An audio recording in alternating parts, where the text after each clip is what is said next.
how have you noticed the relationship with burnout and imposter syndrome and that the meter of someone's self-worth, I think, and how that influences burnout? Yeah, I think the easiest way for me to talk about that is if you were in a boat and you were headed somewhere and you're pretty excited to get there and you're putting all your effort into it and you notice that the boat is taking on water. So now you have to divert your attention between moving forward and getting the water out of the boat.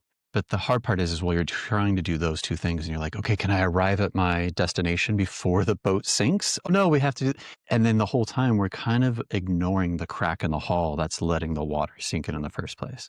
So now we actually have three tasks. We have to patch the whole crack, we have to get the water out, and then we could probably spend some of our energy going to wherever we were trying to arrive. And so when you say this idea of like imposter syndrome, which is a pretty popular term, often it feels like burnout is the result of trying to outwork our imposter syndrome. Mm, So we have this belief, this identity about ourselves, whether it's conscious or subconscious. It's this feeling of inadequacy or like a lack of self-worth in some way.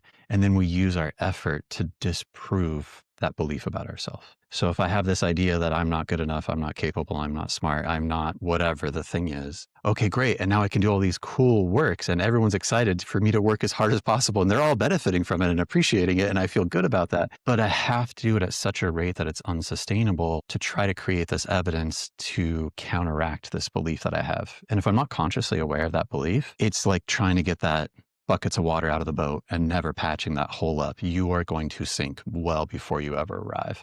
And I think that's where most people that have gone through burnout at least once have felt. If they're feeling it multiple times, it's probably not one crack. It probably is two or three or four, or they don't have enough of a support system around them that no matter how much effort they're putting in, it's just not a good boat for the waters that they're sailing in. Thank you for that metaphor. That is so rich, and I'm such a visual person, so I'm in my mind, I'm like, "My boat."